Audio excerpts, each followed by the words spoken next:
irmãos, minhas irmãs, estamos mais uma vez no nosso Palavra Encarnada, dia 22 de junho, quinta-feira da 11ª semana do Tempo Comum. Muito bem, meus irmãos, que alegria estar aqui com vocês hoje. Nós iremos hoje meditar com o Evangelho de Mateus, capítulo 6, dos versículos 7 ao 15. Lembremos, nada substitui o nosso contato direto com a Palavra de Deus. Escutar a palavra é diferente do que escutar de Deus que fala na palavra. Por isso é necessário que você também tenha o seu contato, sua lexio divina, sua leitura orante da palavra de Deus. Hoje vamos invocar a presença do Espírito Santo, pedindo que Ele nos ilumine com o seu Evangelho que a igreja nos propõe hoje. Vinde, Espírito Santo, enche os corações dos vossos fiéis e acendei neles o fogo do vosso amor. Enviai o vosso Espírito e tudo será criado. Renovareis a face da terra. Oremos. Ó Deus, que instruíste os corações dos vossos fiéis com a luz do Espírito Santo, fazei com que apreciemos retamente todas as coisas, segundo o mesmo Espírito, e gozemos sempre de sua consolação. Por Jesus Cristo, Senhor nosso. Amém. O Senhor esteja convosco, Ele está no meio de nós. Proclamação do Evangelho de Jesus Cristo, segundo Mateus. Glória a vós, Senhor. Naquele tempo, disse Jesus aos seus discípulos: quando orardes, não useis muitas palavras, como fazem os pagãos. Eles pensam que serão ouvidos por força das muitas palavras. Não sejais como eles, pois vosso Pai sabe do que precisais, muito antes que vós o peçais. Vós deveis rezar assim: Pai nosso que está nos céus, santificado seja o teu nome, venha o teu reino, seja feita a tua vontade, assim na terra como nos céus. O pão nosso de cada dia dá-nos hoje, perdoa as nossas ofensas, assim como nós perdoamos a quem nos tenha ofendido. Não nos deixes cair em tentação, mas livra-nos do mal. De fato, se vós perdoardes aos homens as faltas que eles cometeram, vosso Pai que está nos céus também vos perdoará. Mas se vós não perdoardes aos homens, vosso Pai também não perdoará as faltas que vós cometestes. Palavra da salvação. Glória a vós, Senhor. Irmãos e irmãs, o que vale mais? Rezar um Pai Nosso bem rezado ou rezar 1000 Ave Marias mal rezadas? Essa é uma pergunta capciosa e que, de um lado e de outro, tem excessos, né? As respostas. Muita gente diz: eu prefiro rezar um Pai Nosso bem rezado que rezar 1000 Ave Marias mal rezadas. O problema é que, normalmente, quem fala isso nem reza um Pai Nosso bem rezado e muito menos 1000 Ave Marias mal rezadas, entende? A oração, meus irmãos, a oração católica, a oração cristã, ela é uma oração de fé. Vejam, e o cristão, aquele que tem fé, ele não acredita que as orações têm uma força mágica, como um ritual, perdão assim dizer, de outras religiões, entende? Não é um ritualismo que nos alcance de Deus a graça que nós precisamos. Não é isso. Não é a força das palavras. Porque muitos católicos às vezes têm essa concepção, né? Que se baseia no falso temor de Deus.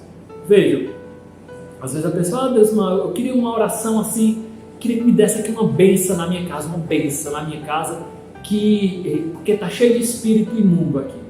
E aí mistura a nossa fé católica com superstições. Vejam, às vezes crer que existem espíritos perambulantes. Vocês entendem? Então existe uma certa superstição que nós podemos, de certo modo, manchar a nossa fé com isso. O que eu quero dizer, meus irmãos? A oração, ela é a nossa comunhão com Deus. Então, ela não tem um poder mágico. E o esforço para rezar é exatamente colocar o nosso coração em comunhão com Deus.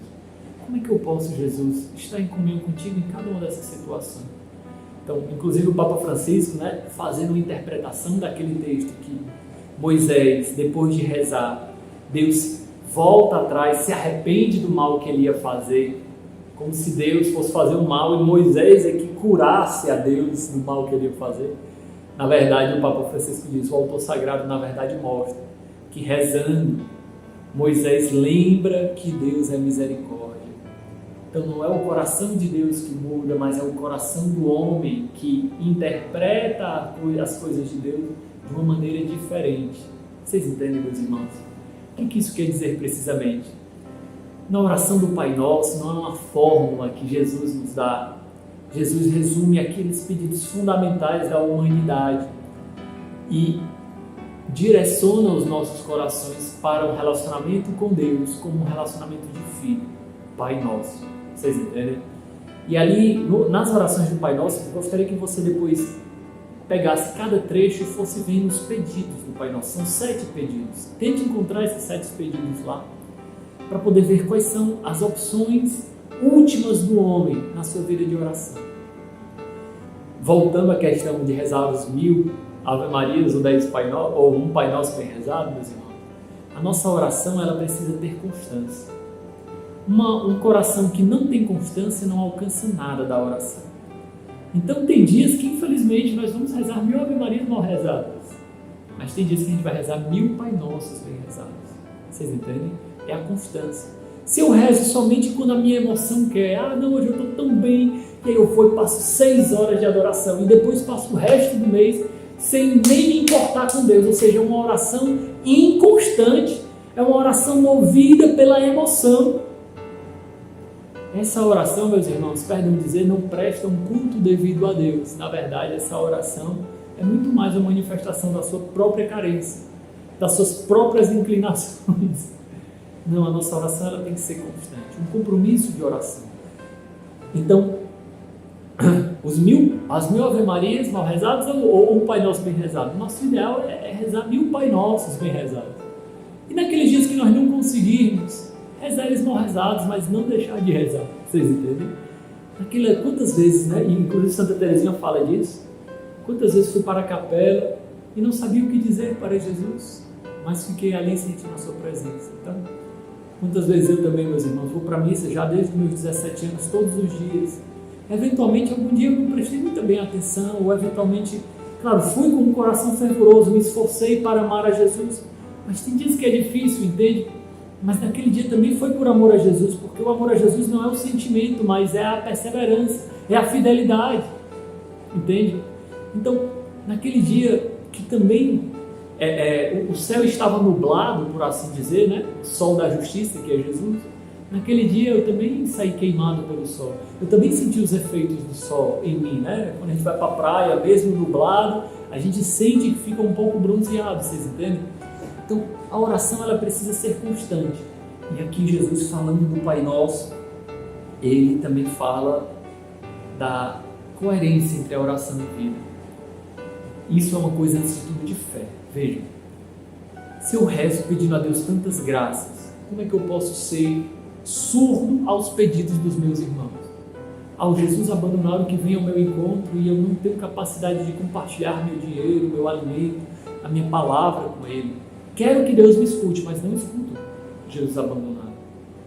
Quero que Deus me dê a paciência, mas não exerço a paciência. Vocês entendem? Existe uma falta de coerência.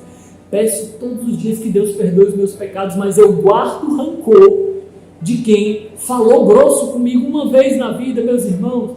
Perco a vida eterna por causa de uma pequena querela. Imagina chegar naquele dia que era para ser o dia tremendo e glorioso do Senhor e Ele dizendo para nós, não vos conheço. Por quê? Porque não perdoastes, porque não visitastes os mais pobres. Vocês entendem? A minha oração não se transformou em vida. Como o Senhor Jonas Abebe, né, quando vivo era, disse determinado dia que se reza pedindo a Deus chuva, já saio com guarda-chuva, não é? Mesmo que o sol esteja claro. Então, a fé é exatamente essa coerência entre vida, ação e oração. Nosso coração perseverante, vejam. Muitos evangélicos, usando dessa passagem, criticam-nos por nós rezarmos o texto, por exemplo, ou a repetição das ladainhas. Vejam, que absurdo, que ignorância. O próprio Jesus rezou repetindo palavras. Os salmos, os judeus rezavam 7 vezes ao dia os salmos. Era uma repetição, salmos. Salmos de louvor, salmos imprecatórios e etc. Vejam, o que Jesus está criticando aqui é essa mentalidade que eu comentei, supersticiosa, achar que nós vamos alcançar pela repetição, pela força das nossas palavras, pelos rituais, né? Aí dá um beijinho, joga para cima, né? Se faz tal coisa. Não é isso, você entende? A fé católica ela não é uma fé múltipla, ela é uma fé única. ela crê muito em poucas coisas. A fidelidade da oração não é a multiplicidade das coisas que despertam o coração. E uma fé que envolve oração e vida. Portanto, a minha oração ela é coerente com a minha vida, ela se esforça por ser coerente. Peço a Deus as graças e confirmo a minha vida com elas. Vejam, uma vez uma senhora disse para um padre: Padre, eu acho que alguém fez macumba comigo, lançou olho gordo em mim, porque eu sinto que minha vida não é abençoada. Aí o padre perguntou: minha filha, me diga uma coisa, você é casada na igreja? Ela: não, eu sou junto. Minha filha, você procura um caminho para se casar? Ela: não. Filha, me diga uma coisa, você contribui com a sua igreja? Não. Minha filha, a maior maldição não é que os outros podem jogar em você. Vejam, é o seu coração que não busca a graça de Deus de verdade. Essa, sem dúvida, é a maior maldição que você lança sobre você mesmo. É difícil, é duro escutar isso, mas nós não queremos conformar nossa vida à vontade de Deus e queremos encher nossa vida de trapos, que são essas múltiplas coisas, até disfarçadas de Deus, quando na verdade Deus, através da oração, Ele quer nos conduzir à comunhão com Ele, a transformar a nossa vida para aquela comunhão íntima, inteira, de tal modo que as pessoas possam olhar para nós e dizer: é Jesus quem fez isso na vida dele. Vocês entendem? Então, meus irmãos, vamos nos despojando desse falso temor a Deus e abraçando o verdadeiro temor, que é o amor perfeito a Ele, o temor de pecar, o temor de ofender o seu nome com as nossas atitudes indignas, entende? Não é o temor dessas pequenas práticas supersticiosas que parecem envolver a nossa concepção de religião, mas abraçando a religião verdadeira, que é o amor a Jesus Cristo, encarnado, Jesus crucificado, Jesus abandonado, Jesus que quer fazer parte da nossa vida não somente como uma maquiagem, mas transformar o nosso ser. Glória ao Pai, ao Filho e ao Espírito Santo, como era no princípio, agora e sempre. Amém. O Senhor esteja convosco, Ele está no meio de nós. Pela intercessão de São Francisco de Assis, abençoe-vos Deus Todo-Poderoso, Pai, Filho e Espírito Santo.